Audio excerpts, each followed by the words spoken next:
moving to black money and the case of black money being stashed abroad, PGurus recently did a series of articles under Bring Back Billions and has listed various ways in which other countries have taken an approach to bringing back ill-gotten wealth taken away abroad. What do you think about the various approaches described in these articles, and can this be applied to India? Well, there are two ways to look at it. One is the global experience, and to factor the global experience in the Indian context. Now, as far as the global context is concerned, there are several countries: Chile, Nigeria, Philippines. All these have been are people who have gone to various other destinations, to tax havens, to various other jurisdictions, got hold of the wealth parked there by their erstwhile erstwhile leaders, erstwhile presidents or prime ministers or whosoever it may be. But when it comes to India, especially when it comes to Delhi, there seems to be some sort of cozy arrangement.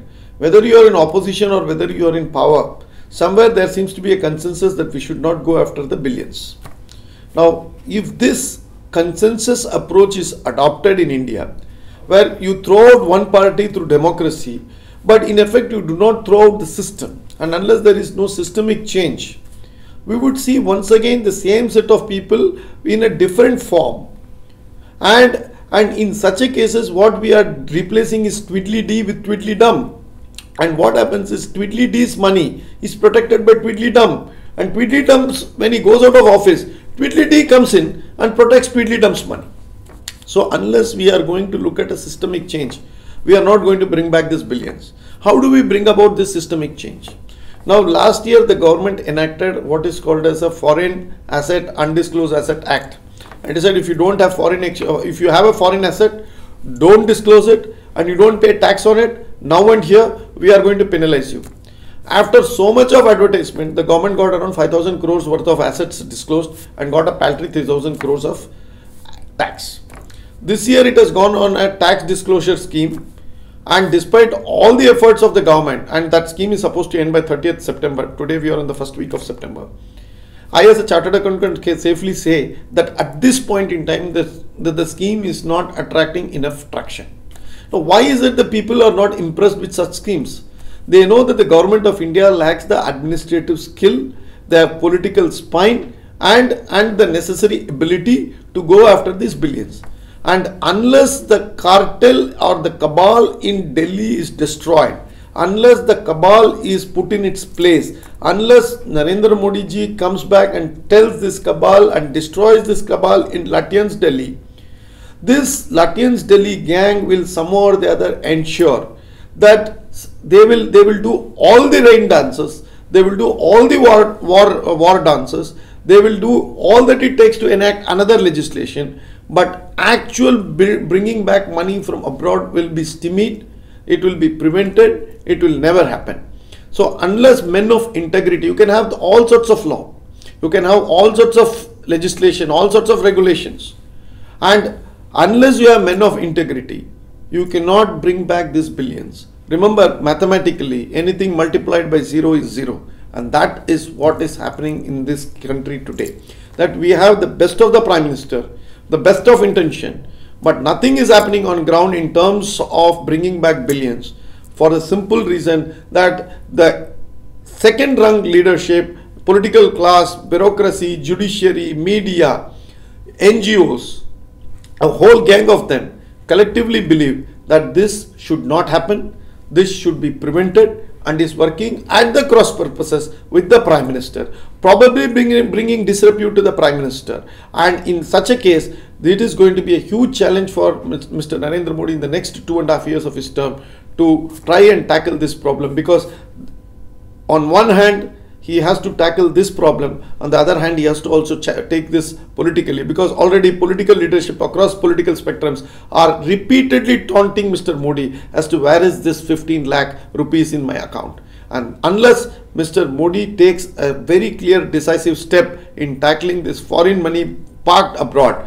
India stashed billions abroad and does some very, as PGurus has suggested, some of the steps, and also borrows from various other countries, goes after the people who have stashed abroad. And today we are very clear, even if you get me some evidences of my money stashed abroad, it will take 20 to 25 years to determine that case in this country. So I am so cocksure that nothing will happen in this country for the next 20-25 years unless the judiciary system is expedited, unless laws of evidence are turned upside down, unless the judicial mechanism, the process is put in place, and judges with integrity, investigators with integrity, all these are put in place, and I'm sure it is not going to happen within the next 2-3 years. So to that extent, it is going to be a tall order to bring back our money. But I hope the Prime Minister sees that this not as a deficiency but as a challenge and brings back and does something to bring back our money from parked abroad. One of the two major points on which the Narendra Modi government came to power in 2014 was corruption and black money. We are halfway through their term, and what do you think are some specific steps that they can take in the next 2.5 years, which can be practically implemented in such a short period, which will show that some effort has been made, which can make a difference that people can perceive as far as bringing black money is concerned? The run up to the 2014 elections, black money and corruption were seen as the two sides of the same coin, and the coin was laid at the doorstep of the Congress party UPA government. Now after 2.5 years, increasingly the questions are being asked is that this government, barring probably Chhagan Bhujbal, has not even filed FIR against any of those top corrupt people which it alleged that they were corrupt. So to this extent, that the first 2.5 years of this government has been a go-by insofar as it seems to fight corruption. But I am not saying all that has happened as nothing has happened. Some steps have been taken, there have been baby steps, there have been some investigation. But look at what is happening even today as on date, as I am giving you this interview. The Enforcement Directorate has summoned the son of a former bigwig of the Congress party, namely Mr. P. Chidambaram's son, Kartik Chidambaram. And in a country where the ordinary persons are threatened by legal action, coercive legal arm will be being put in place if they don't answer even a second summons of the Income Tax Department. In ED has been forced for some reason, I do not know what reason, but after 3 definitive summons, if Mr. Kartik Chidambaram says I will come at my own bidding, doesn't it show that there is some extraneous powerful force acting, countervailing force acting to the ED? Who in the earth is that countervailing force? Who is it that prevents or gives enough spine to Mr. Kartik Chidambaram, tells Mr. Kartik Chidambaram to snap a cook at the ED? That is the bigger question. And unless those type of powers are identified, neutralized, and unless we cleanse the system out of those people, how many summons you may give, you may file any number of summons, you may ask so many people to investigate, and unless you have the right type of people at the right places, this is going to be a daunting challenge for Narendra Modi. And believe me, if the end of the term, if Mr. Narendra Modi is not able to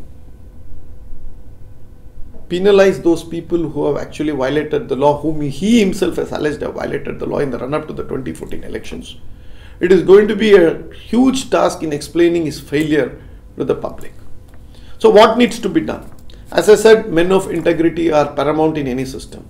2, what we are seeing is that the courts are interfering in the process of investigation. In some of these investigations, courts are seeing as some sort of the first refuge of every scoundrel to rush to the court and tell the court, oh, my wife should not be investigated, oh, my driver should not be investigated. Courts must summarily say, during the investigation process, we will not interfere. And unless courts are being counseled or or come to some sort of a self-discipline in not interfering during the investigation process. And after the investigation process, yes, courts have every right to interfere. But during investigation, if the courts are being held as an arbitral point to say that so and so should not be investigated, or the manner of investigation must be governed by the process of courts, I think we are stretching our law of natural justice a bit too far. And I think this is where I think the Narendra Modi government must have a dialogue with the judiciary, that in this fight against corruption, that judiciary must play its proactive role, not only being sanctimonious post the event, but during the process it must also handhold the government. And the best thing that it can do during the course of investigation is to not interfere and let the due process of law run its full course. The third thing, I am sorry to say this, but even today, huge amount of corruption prevails, perhaps not at the ministerial level, but below the ministerial level, even at the secretarial level. And there are vague allegations, there are definitive allegations, especially of the nexus between bureaucracy and the corporates. Unless a system is put into place and unless people are arrested, people are taken to task for brazenly violating this law just remains as some beautiful piece of literature in paper, unless it is translated into action. And I'm sorry to say this has not happened in the last 2 years. I have not seen corruption is proliferating in all revenue departments, whether it's income tax, whether it's service tax, excise, customs, VAT, DRI, any place you take it, you have huge amount of corruption. In fact, people know who are the correct officers, what is the demands, people know, yet nothing much is being tackled. And what was being touted as tax extortionism is continuing in a much bigger way in 2016 also. So to this extent, unless such tax extortionist officers are identified and they are put in place by a mechanism known to law, I am sorry to say corruption will proliferate. So we need to tackle it on 3 or 4 levels, and unless this happens, unfortunately Mr. Narendra Modi will have to face the music in 2019.